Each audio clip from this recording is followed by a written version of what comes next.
లేదా పుతిన్ బయటకు చేతులు ఊపడం లాగా రామ్మోహన్ నాయుడు గారు చేతులు ఊపేశాడు. సరే, మంత్రిగా ఉన్నాడు, ఆ ప్రాంతానికి దగ్గరలో పార్లమెంట్ సభ్యుడిగా ఉన్నాడు, సరే చేతులు ఊపాడు, ఏదో ఊపాడు, ఆ శాఖ మంత్రిగా ఉన్నాడు కాబట్టి తప్పేం లేదు. దాని గురించి అభ్యంతరాలు కూడా లేవు పేరు నానికి కానీ వైఎస్ఆర్ కాంగ్రెస్ పార్టీకి కానీ.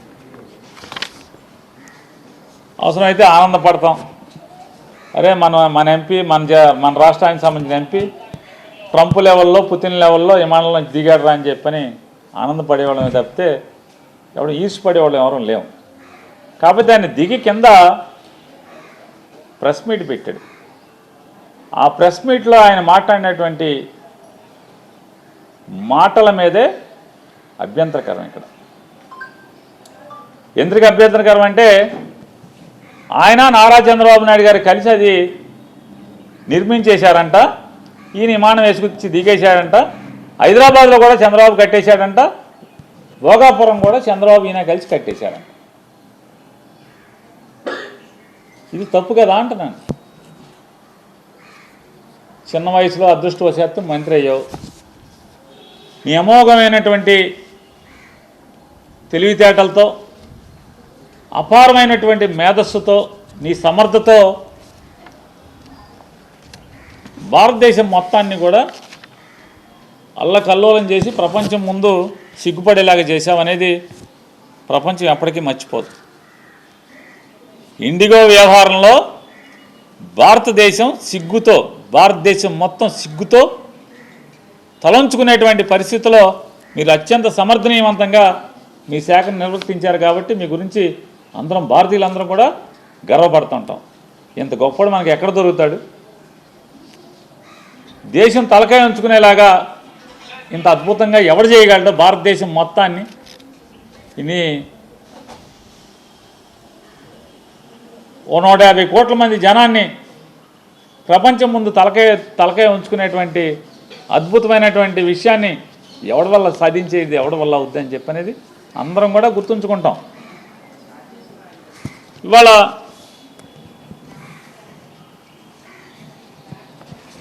నారా చంద్రబాబు నాయుడు గారు ఎలా ఈ ఎయిర్పోర్ట్కి నారా చంద్రబాబు నాయుడు గారికి ఏంటి సంబంధం? నారా చంద్రబాబు నాయుడు గారు ఎన్నికలకి వెళ్ళిపోతూ దిగిపోయే ముందు మార్చిలో ఎలక్షన్లో ఫిబ్రవరి 14వ తారీఖున 2019 ఫిబ్రవరి 14వ తారీఖున భోగాపురం ఎయిర్పోర్ట్ కంటే ఒక దిమ్మ కట్టాడంట. అసలు ఎంత మొదలెట్టాడు నారా చంద్రబాబు నాయుడు గారు? ముందు 5,000 ఎకరాలతో 5,500 ఎకరాలతో ఎయిర్పోర్ట్ అన్నాడు.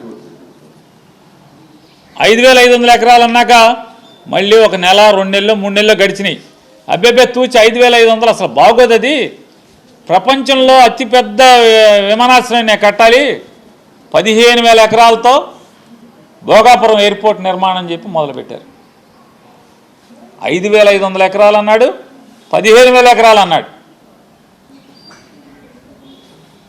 ఒక్క ఎకరా కూడా ల్యాండ్ పూలింగ్ అవ్వకుండా, ల్యాండ్ సెటిల్మెంట్ అవ్వకుండా, భూసేకరణ అవ్వకుండా, భూమి చేతికి రాకుండా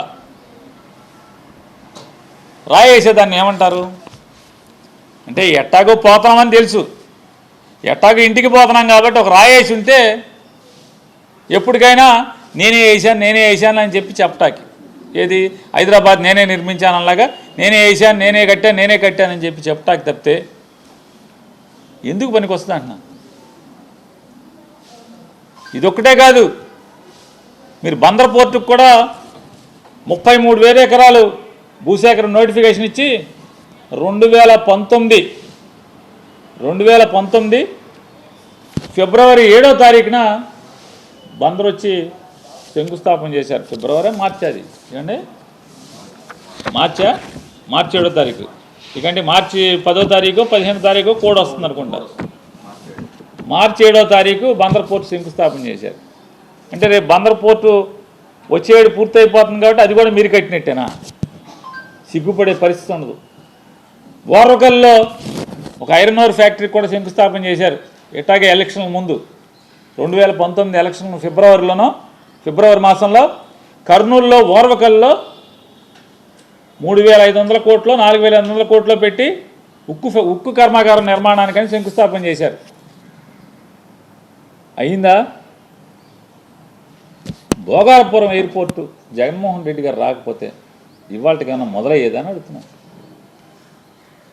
2000 జగన్మోహన్ రెడ్డి గారు 2019లో వచ్చిన తర్వాత ఈ తప్పుడు ఆలోచనలన్నీ కూడా చాప చుట్టి దూరంగా ఒక్క తన్నుదని 2,200 ఎకరాలు చాలు ఎయిర్పోర్ట్ నిర్మాణానికి, 5,500 ఎకర్లా 15,000 ఎకర్లా అని చెప్పి ప్రజల్ని ఒప్పించి 2,200 ఎకరాలు భూసేకరణ పూర్తి చేసి, భూసేకరణ పూర్తి చేయడమే కాకుండా ఎక్కడైతే నిర్వాసితులు దాంట్లో తొలగించబడుతున్నారో ఆ తొలగించబడేటువంటి నిర్వాసితుల యొక్క R&R ప్యాకేజీని చెల్లించి వారికి సంపూర్ణంగా వేరే చోట ఇళ్ల నిర్మాణం పూర్తి చేసిన తర్వాత, కాలనీ నిర్మాణం పూర్తి చేసిన తర్వాత మాత్రమే 2023వ సంవత్సరం జగన్ గారు శంకుస్థాపన చేశారు. 2023వ సంవత్సరంలో అప్పటికి దానికి కావాల్సిన పర్యావరణ అనుమతులు, భూసేకరణ కానీ లేదా రైతులు కట్టాల్సిన ప్రతి నయా పైసా కట్టడం కానీ, తొలగించిన ఇళ్లకు కానీ తొలగించినటువంటి అన్ని ప్రజలకు సంబంధించినటువంటి అవసరాలను కానీ పునర్నిర్మాణం చేసి 19లో ఆయన ఎక్కిన దగ్గర నుంచి 2023 వరకు సంపూర్ణంగా చిత్తశుద్ధితో దానికి కావలసినటువంటి అన్ని కార్యక్రమాలని పూర్తి చేసి జగన్మోహన్ రెడ్డి గారు 2023 శంకుస్థాపన చేస్తే ఆ రోజే చెప్పారు. ఆయన 2023లో శంకుస్థాపన చేసే రోజు చెప్పారు, ఈ భోగాపురం ఎయిర్పోర్టు అనేక మంది ప్రజల యొక్క, రైతుల యొక్క త్యాగం ద్వారా ఈ ఏర్పాటు కాబడుతుంది. ఇది ఆంధ్రప్రదేశ్ రాష్ట్రానికి తలమానికం అవుతుంది అని చెప్పి ఆ రోజే అదే మీటింగ్లో కేంద్ర ఉపరితల రవాణా శాఖ మంత్రి గారు ఆయన జగన్ గారికి హామీ ఇచ్చారు, అనౌన్స్ చేశారు. ఆంధ్రప్రదేశ్ రాష్ట్ర ముఖ్యమంత్రి జగన్మోహన్ రెడ్డి గారు వైజాగ్ పోర్ట్ నుంచి భోగాపురం ఎయిర్పోర్ట్ మీదుగా నేషనల్ హైవే 16ని కలపటానికి 6 లైన్ల 6 వరుసల రహదారి నిర్మాణం కావాలని నన్ను సతాయిస్తున్నాడు ఒక సంవత్సరం నుంచి. నేను అవదని చెప్తున్నాను. చెయ్యాలి సార్, నువ్వు వెంటనే చెయ్యాలని నన్ను గట్టిగా పట్టుకుని వదలలేదు. నేను ఈరోజు అనౌన్స్ చేస్తున్నాను, 6,600 కోట్ల రూపాయలతో వైజాగ్ పోర్ట్ నుంచి భోగాపురం ఎయిర్పోర్ట్ మీదుగా నేషనల్ హైవే 16ని కలిపేదా అనుసంధానం చేస్తూ 6 వరుసల రహదారి నిర్మాణానికి మంజూరు చేస్తున్నాను అని చెప్పి ఆ సభలో, శంకుస్థాపన సభలో కేంద్ర మంత్రి నితిన్ గడ్కరీ గారు ఆయన ప్రకటించారు. ఇది ఎప్పుడన్నా చంద్రబాబు ఊహించాడా, ఆలోచించాడా? చంద్రబాబు నాయుడు గారు, రామ్మోహన్ నాయుడు గారు చెప్పండి, ఆలోచించారా, అడిగారా? ఊరికే 15,000తో అంటే 15,000 మీరు ప్రకటనిస్తే సరిపోద్దా, రాయేస్తే సరిపోద్దా శంకుస్థాపనకి? ఇవాళ అంటే మీరు చెప్పేదేంటి? మీరు ఎప్పుడు గెలిచారు?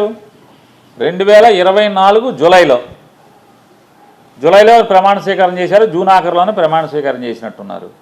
అంటే 2024 జూన్ ఆఖరి అయిపోతే అంటే అదొక 6 మాసాలు, ఇది ఒక 12 మాసాలు. అంటే 18 నెలల్లో మీరు భూసేకరణ చేసేసి ఎయిర్పోర్ట్ కట్టేసేసి మొత్తం పూర్తి చేసేసారా? R&R ప్యాకేజీ నిర్మాణం చేసి 18 మాసాల్లో. అరే ప్రజలు అన్నీ ఆలోచిస్తారే, 18 మాసాల్లో మనం పోర్టు కట్టడం సాధ్యం అవుద్దా? ఎయిర్పోర్ట్ అనేది, అది అంతర్జాతీయ స్థాయిలో ఎయిర్పోర్ట్ నిర్మాణం చేయటం అనేది అవుతుందా అంటే ఆ స్పృహ కూడా లేకుండా ఎంతసేపు ఎవడు చేసిన పనైనా మన ఖాతాలో వేసుకోవాలి. మేమే చేశామని చెప్పని డబ్బాలు కొట్టుకుని ఎవడో కష్టార్జితాన్ని కూడా మీ జేబులో వేసుకోవాలనేటువంటి తప్పుడు ఆలోచన మీ గురువు నేర్పిన, చంద్రబాబు నేర్పినటువంటి తప్పుడు సాంప్రదాయాన్ని తూచా తప్పకుండా అమలు చేస్తున్నటువంటి మన ఇండిగో రామ్మోహన్ నాయుడు గారు తంతు మనం చూస్తున్నాం. ఎలా అవుతుంది చెప్పండి? భోగాపురం ఎయిర్పోర్టు 18 మాసాల్లో భూసేకరణ పూర్తి చేసి నిర్మాణం పూర్తి చేయటం. ఇవాళ మొన్నటిదాకా ఏం చెప్పారు? జగన్మోహన్ రెడ్డి గారు మళ్ళీ వస్తాడని అడుగుతున్నారు. జగన్ వచ్చి మేము తీసుకొచ్చిన వ్యాపార సంస్థలన్నీ కూడా పారిపోయేట్టు చేశాడని చెప్తున్నారు. మరి భోగాపురం ఎయిర్పోర్ట్ పారిపోలేదా? భోగాపురం ఎయిర్పోర్ట్ కట్టేవాళ్ళు పారిపోలేదా అని అడుగుతున్నాను. చంద్రబాబు నాయుడు గారు మీరే చెప్పారు కదా, మీ తండ్రి కొడుకులు ఇద్దరు మొత్తం అందరూ పారిశ్రామికవేత్త అందరూ పారిపోయారన్నారు కదా. పారిపోతే భోగాపురం ఎయిర్పోర్టు ఎలా పూర్తయింది? మీరు ఎక్కిన 18 మాసాలకే మీరు వచ్చి వాళ్ళ ఫోటోలు దిగటానికి, అదే ట్రయల్ రన్లో విమానాలు దిగటానికి, చేతులోపటానికి మీకు అవకాశం ఎట్లా వచ్చింది? జగన్ కష్టంతో, జగన్ ఆలోచనతో, జగన్ పడ్డ శ్రమతో కదా వచ్చింది. ఇవాళ మీరు ఫోటోలు దిగినంత మాత్రాన